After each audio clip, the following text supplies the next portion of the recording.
구약에서 시대와 상황을 넘어 계속해서 등장하는 주제 중에 하나가 바로 정의와 공의에 대한 관심입니다. 정의에 대해 언급하고 있는 횟수만 하더라도 구약에서는 103회, 공의에 대해서는 173회, 도합 276회에 걸쳐가지고 정의와 공의에 대해서 언급을 하고 있는 걸 볼 수가 있습니다. 구약의 사람들이 이렇게 계속해서 이 주제에 대하여 관심을 가지고 있는 그 이유는 무엇일까요? 그 이유가 오늘 우리가 읽은 말씀 가운데 나옵니다. 여기에서는 하나님이 아브라함을 택하신 이유에 대해서 직접적으로 이야기하시고 계시는데요. 하나님은 그 이유를 복을 주시기 위함이라고 이야기하십니다. 그런데 사실 그보다 더 중요한 이유가 한 가지가 있습니다. 바로 무엇입니까? 그 자식과 권속에게 명하여 여호와의 도를 지켜 의와 공도를 행하게 하는 것에 있다라고 이야기하십니다. 하나님이 아브라함을 택하신 그 이유가 여호와의 도를 지키는 것, 그리고 의와 공도를 지켜 나가는 그 가족들, 그 권속들을 만들어가는데 있다라고 말씀하시는 것이죠. 쉽게 말하여 아브라함에게서 나는 그 자손들과 그리고 그와 더불어 살아가는 그 모든 사람들 가운데 여호와의 도가 지켜지며 또 의와 공의가 지켜져 나가는 것을, 그리고 그런 모임을 만들어 가게끔 하기 위하여 하나님께서는 아브라함을 선택하고 부르셨다라고 이야기하는 것입니다. 이처럼 하나님이 선택의 목적을 분명히 밝히고 있는 것은 단순히 여러 사람들 중에 아브라함 네가 내 눈에 그냥 지나가다가 눈에 띄었기 때문에 선택하였다, 아니면 여러 사람들 중에 네가 좀 잘나 보여서 선택하였다, 이런 것이 아니라 그 목적과 그리고 그 부르심을 통해 이루고자 하는 계획이 분명히 있다라는 것을 알려주고 계시는 것입니다. 그 목적은 바로 의와 공도를 행하는 것이었기에 아브라함과 그의 건속들은 하나님의 부르심 가운데 있는 동안에는 반드시 또한 이것을 행할 의무가 있다라는 것을 하나님께서는 아브라함에게 알려주고 계십니다. 그리고 이것을 반대로 생각해 보게 되면 아브라함과 그의 자손들이 하나님의 의와 공의를 행하지 않는 것, 그것은 곧 하나님의 부르심을 거부하는 것이라고 볼 수가 있겠습니다. 자신들의 정체성을 스스로 포기하는 것이죠. 하나님의 부름을 받았다라는 그 정체성을 포기하는 것, 그것이 바로 이 의와 공도를 포기하는 일인 것입니다. 이렇게 바라보면 이스라엘 사람들이 성경 안에서 하나님이 말씀하고 계시는 정의와 공의에 대하여 계속된 관심을 표현하는 것은 그들의 이 존재하는 이유에 대한 끊임없는 성찰인 동시에 자신들의 정체성을 잃지 말라고 그들의 자손들 그리고 이 세상 가운데 전하는 강력한 메시지인 셈인 것입니다. 그렇다면 왜 정의와 공의일까요? 왜 하나님은 사람들에게 정의와 공의를 지킬 것을 이렇게 요구하고 계시는 것일까요? 잠깐 그 이유에 대해서 설명을 드리려고 합니다. 그 이유는 성경 안에 너무나 명확히 드러나 있기에 잠시 몇 구절을 찾으면서 함께 살펴보도록 하겠습니다. 가장 먼저 볼 구절은 스바냐 3장 5절의 말씀입니다. 우리 스바냐 3장 5절의 말씀 같이 한번 읽어보도록 하겠습니다. 그 가운데 계시는 여호와는 의로우사 불의를 행하지 아니하시고 아침마다 빠짐없이 자기의 공의를 비추시거늘 불의한 자는 수치를 알지 못하는도다. 예, 그렇습니다. 여기서 이야기하고 있습니다. 여호와는 의로우신 분이다 이야기합니다. 그리고 불의를 행하지 않으시는 분이라 이야기를 합니다. 하나님의 속성 그 자체가 의로움 가운데 있다라는 것을 스바냐 선지자는 이 사람들에게 공표하고 있습니다. 이어서 이사야 61장 8절의 말씀도 한번 읽어보도록 하겠습니다. 물은 나 여호와는 정의를 사랑하며 불의와 강탈을 미워하여 성실히 그들에게 갚아주고 그들과 영원한 언약을 맺을 것이라. 예, 하나님이 사랑하시고 미워하는 것이 무엇인지 이사야 선지자를 통해서 하나님께서 말씀하고 계십니다. 하나님이 사랑하시는 것이 무엇입니까? 바로 정의입니다. 반대로 하나님께서는 불의와 다른 사람의 것을 강제로 빼앗는 그 강탈을 미워하신다라고 말씀하고 계십니다. 하나님이 사랑하시고 미워하는 것에 대한 정확한 이야기가 이곳에 나오고 있죠. 그 다음으로 보도록 하겠습니다. 신명기 32장 4절의 말씀 읽어보도록 하겠습니다. 그는 반석이시니 그가 하신 일이 완전하고 그의 모든 길이 정의롭고 진실하고 거짓이 없으신 하나님이시니 공의로우시고 바르시도다. 예, 하나님이 걸어가시는 그 길이 정의롭다, 이야기하고 있습니다. 하나님이 이끌어 가시는 이 세계의 모든 그 길들, 그리고 하나님의 그 계획들, 함께 나아가고 있는 우리들이 가고 있는 그 길 또한 이 정의로운 것이라고 이야기하고 있습니다. 하나님이 이 길을, 하나님의 그 길이 정의롭기에 하나님 또한 정의롭다는 것을 알 수 있는 것이죠. 우리 마지막으로 이사야 5장 16절의 말씀을 찾아보도록 하겠습니다.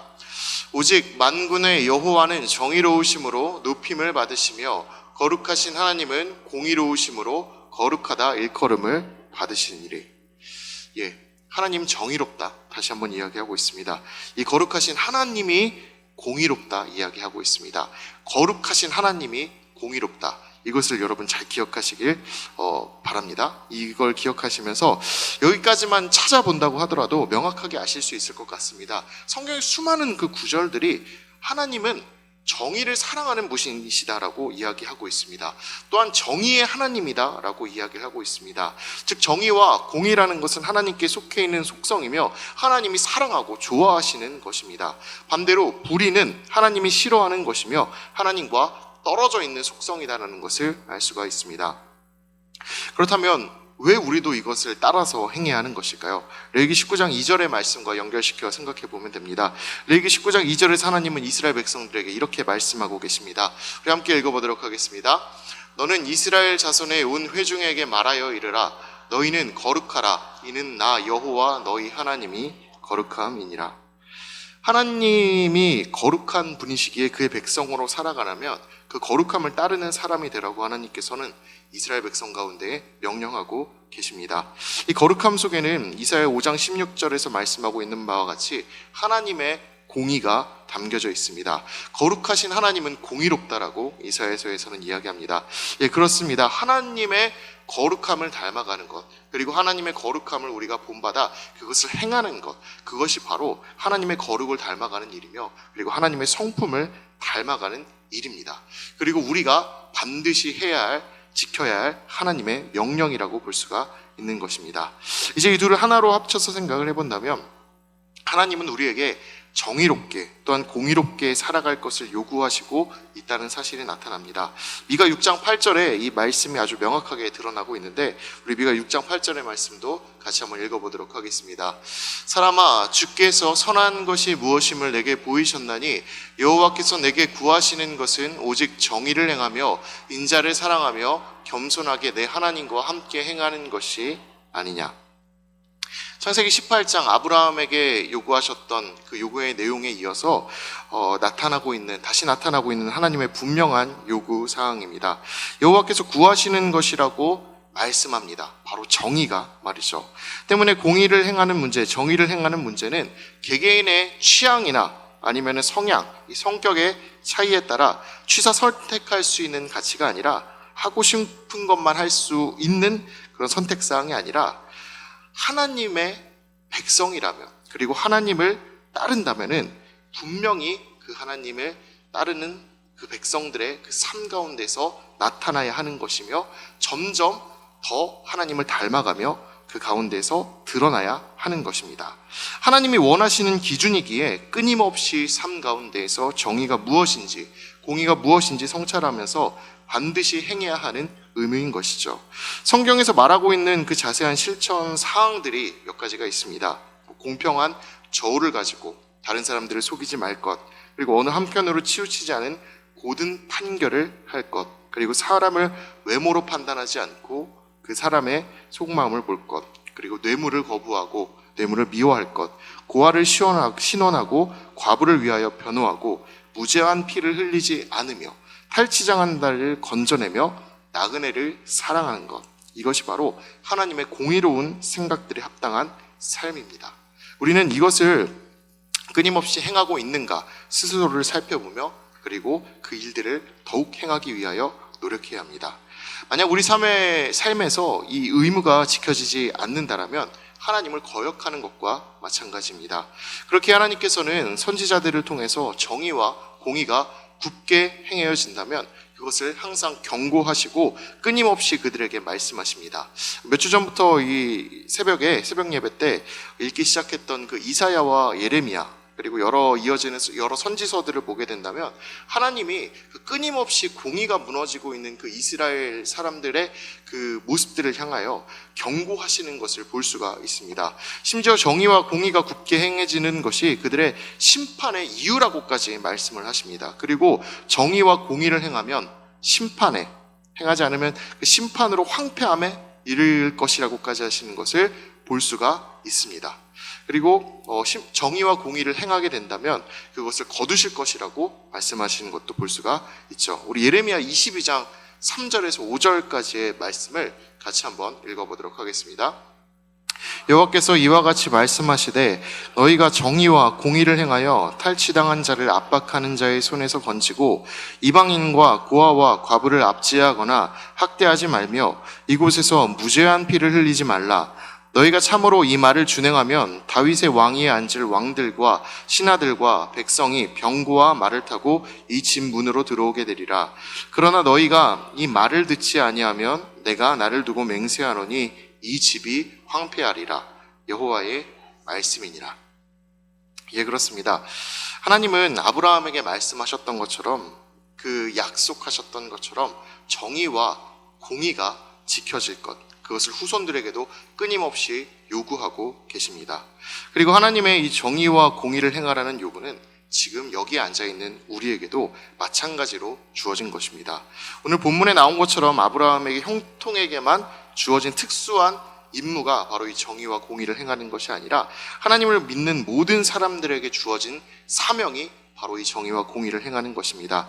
그 이유는 로마서 8장 14절 이하에서 말하고 있는 바와 같이 하나님의 영으로 인도함을 받는 사람은 곧 하나님의 아들이자 상속자가 되기 때문입니다. 하나님의 아들과 딸이자 하나님의 상속자된 우리 역시도 이 정의와 공의를 행해야 합니다. 우리가 정의와 공의를 행한다는 것은 마치 자녀가 부모를 닮아가듯이 우리가 하나님의 자녀이며 하나님의 상속자라는 정체성을 다른 사람들 앞에 드러내는 행동입니다.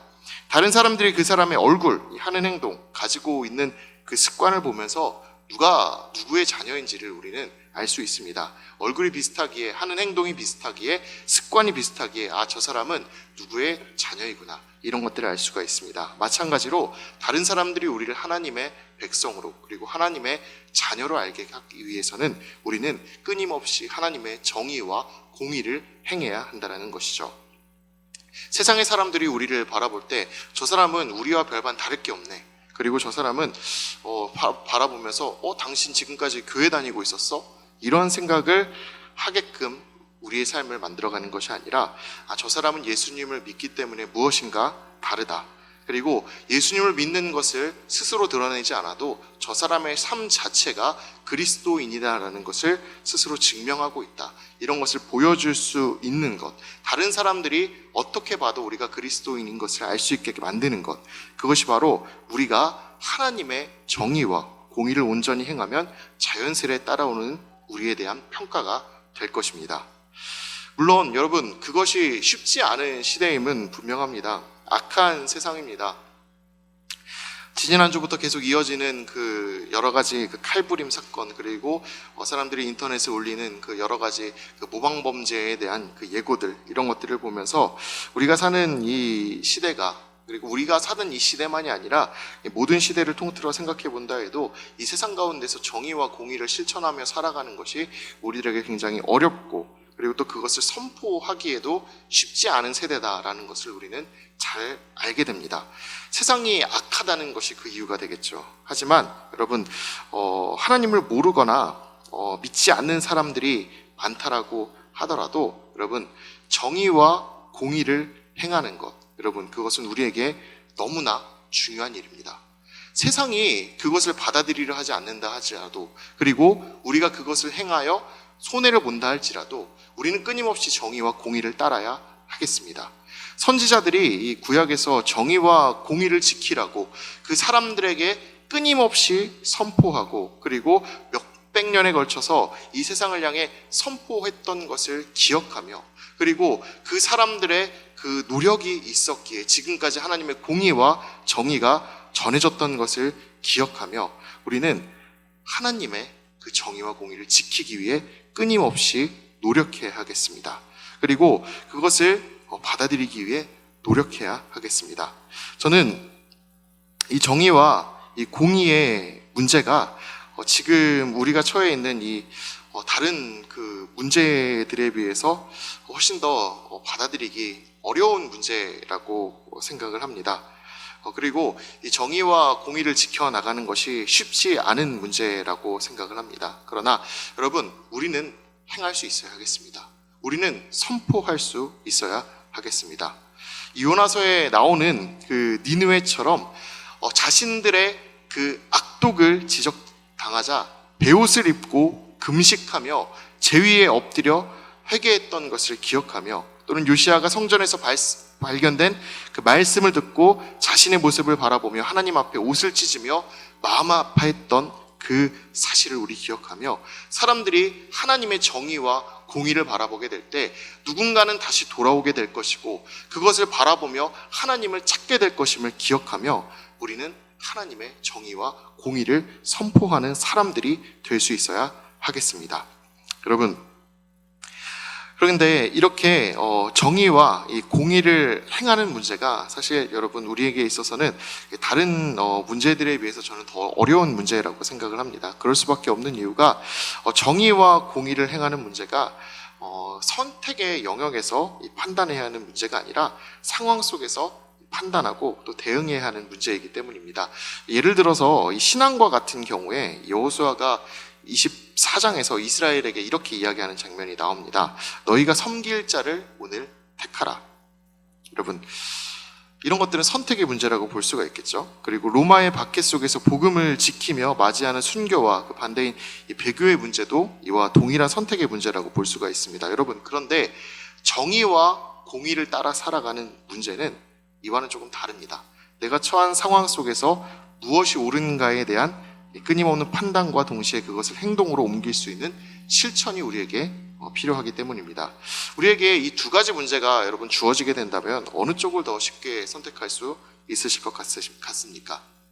물론 둘 다 선택하기는 쉽지 않습니다. 그러나 먼저 말한 그 양극단에 놓여 있는 이 두 가지 가치 중 하나를 선택하는 문제가 여러분 더 쉬워 보일 것 같습니다. 어느 한쪽을 선택하게 된다면 이 상극에 놓여 있는 반대쪽은 자연스럽게 완전히 포기할 수 있는 문제이기 때문입니다. 이 상황이 바뀌었다고 해서, 시대가 바뀌었다고 해서 우리가 가진 신앙을 포기하는 일은 없을 테니까 이건 어찌 보면 너무나 당연한 해답이 있는 문제와도 같습니다. 누군가에게 나의 신앙을 선택하라 하는 문제가 다가오게 된다면 그 해답을 찾는 것은 쉬울 수 있는 거겠죠. 하지만 반대로 이 두 번째 정의와 공의에 대한 선택을 하는 문제 가운데 있어서 우리가 처한 상황은 매번 다르게 다가옵니다. 만나는 사람이 다르고 시간과 장소가 다르고 환경이 다르고 어느 것 하나 우리에게 동일한 조건이 주어지지 않습니다. 정의와 공의에 대한 문제 역시도 이것처럼 명확한 해답이 우리에게는 주어지지 않습니다. 그리고 제가 처한 상황에 대한 이해도 제대로 할 수가 없는데 다른 사람들이 처한 그 상황까지 이해해가면서 완벽하게 판단하고 정의와 공의를 신철하는 것은 굉장히 우리에게 어려운 문제라고 볼 수가 있습니다.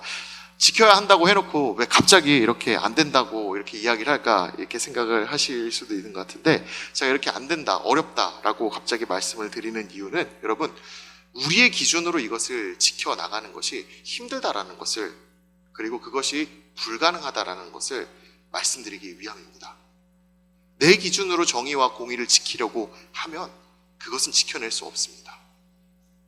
사람이 가진 정의와 공의의 기준은 제각각이며 죄로 인해 하나님에게서 상당히 멀어져 있기 때문에 바른 판단을 할 수가 없습니다. 따라서 우리의 기준으로 하나님이 가진 그 정의와 공의를 판단하려면 분명히 실수가 나오게 됩니다.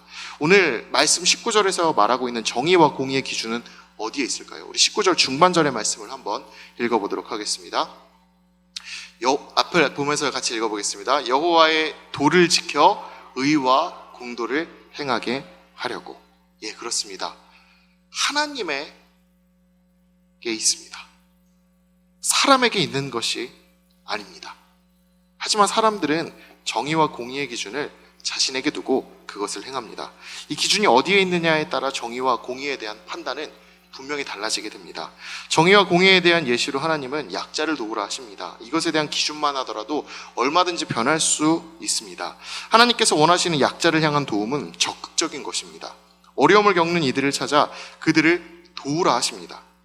그러나 사람의 기준에서는 이것을 수동적으로 받아들일 수도 있습니다. 찾아오는 사람만 도와주면 된다, 이렇게 생각할 수도 있습니다.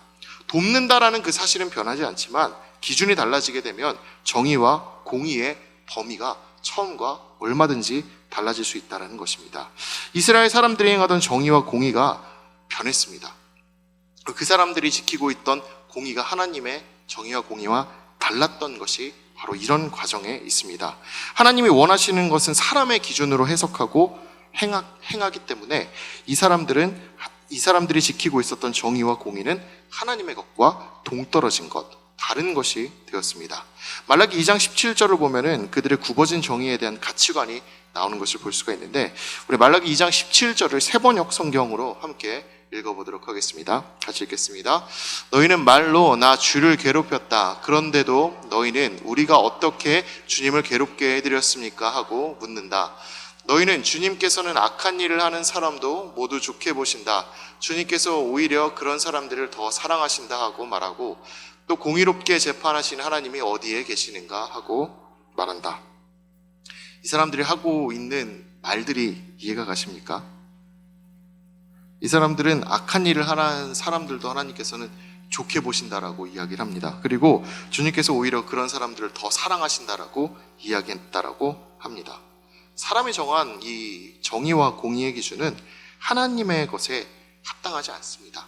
때로는 그것과 완전히 이렇게 멀어지고 그것을 변질시킬 수 있습니다. 그렇게 우리는 이 사람이 정한 기준을 바라보는 것이 아니라 하나님의 기준을 바라볼 수 있어야 하겠습니다. 그 가운데서도 하나님이 선지자를 통해 이 땅에 정의와 공의를 세우기 위해 보내시겠다고 한 예수 그리스도를 중심으로 판단해야 하겠습니다.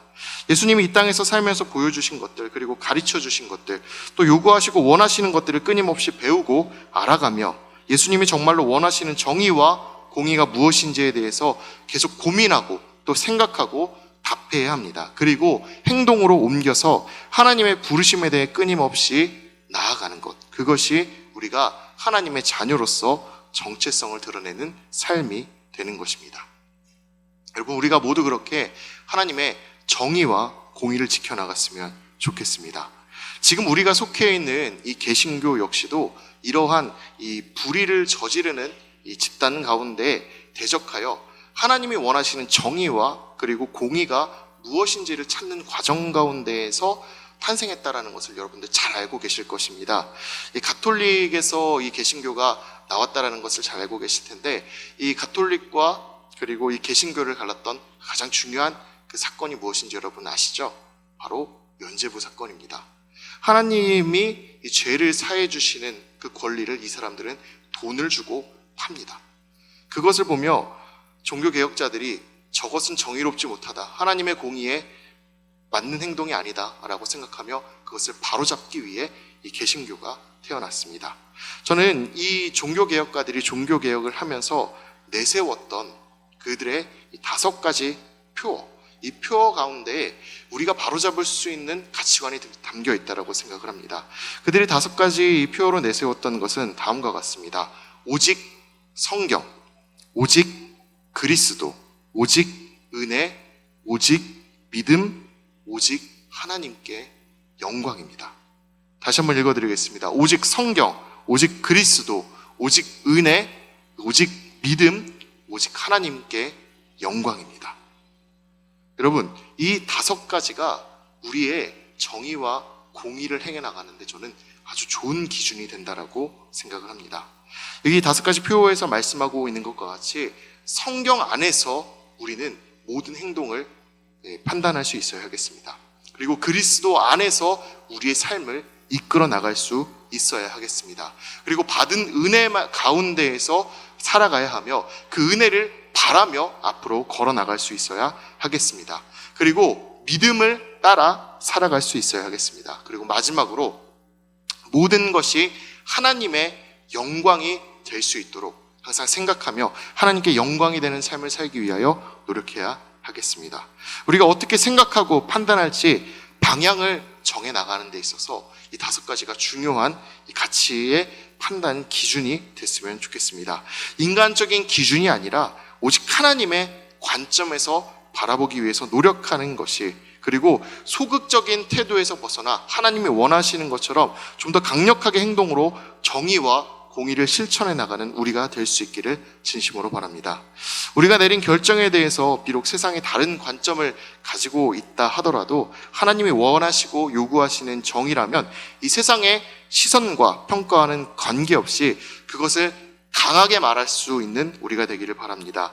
우리가 추구해야 하는 것은 아모스 5장 24절에서 말하고 있는 것처럼 이 세상 가운데 정의와 그리고 공의가 물같이, 마르지 않는 강같이 흐르게 하는 것입니다. 선지자들이 하나님의 정의와 공의를 선포하기 위해 세상과 싸워나갔던 것처럼 우리도 하나님의 공의를 위해서 이 세상과 싸울 수 있기를 바랍니다. 그리스도인으로 살아간다는 것, 이것이 의미하는 바가 다른 사람들에게 잘 보이고 그리고 그 사람들에게 좋아 보이는 이미지를 쌓는 것에 있는 것이 아니라 하나님의 정의와 공의를 이 땅에 이루어지도록 하는 것에 있기 때문에 우리는 항상 하나님이 생각하시며 또 우리에게 원하시고 요구하시는 정의와 공의를 찾기 위해 예수님이 만들어주신 이 교회 안에서 항상 고민하고 또 그 공의를 행하는 이 사람들이 될 수 있도록 항상 힘쓸 수 있으면 좋겠습니다. 우리 대명교회가 이 악한 세상 가운데 그렇게 한 줄기 빛이 되기를 소망합니다. 우리 대명교회가 이 정의와 공의가 떨어져 가고 있는 이 세상 가운데 정의와 공의의 보루로서 역할을 다할 수 있게 되기를 진심으로 소망합니다. 우리는 할 수 있는 힘이 있습니다. 선지자들이 그렇게 선포하고 그리고 그렇게 이야기한 것, 그 가운데는 그들의 힘만이 있었던 것이 아닙니다. 그것을 돕고 또 그것을 이루시겠다 하신, 그리고 그것을 위하여 택하여 부르신 그 하나님의 능력이 있기 때문에 우리는 그 하나님의 능력을 의지하여 이 세상을 정의와 공의로 가득하게 만들기 위하여 항상 걸어나갈 수 있기를 진심으로 바랍니다. 그렇게 나아갈 때 우리 하나님께서 도와주실 것을 믿습니다. 그렇게 나아갈 때 우리 하나님께서 우리를 이끌어 주실 것을 믿습니다. 오늘 하루도 우리 그렇게 믿고 나아가며 주님과 동행하는 삶을 살게 되기를 진심으로 축복합니다. 함께 기도하도록 하겠습니다.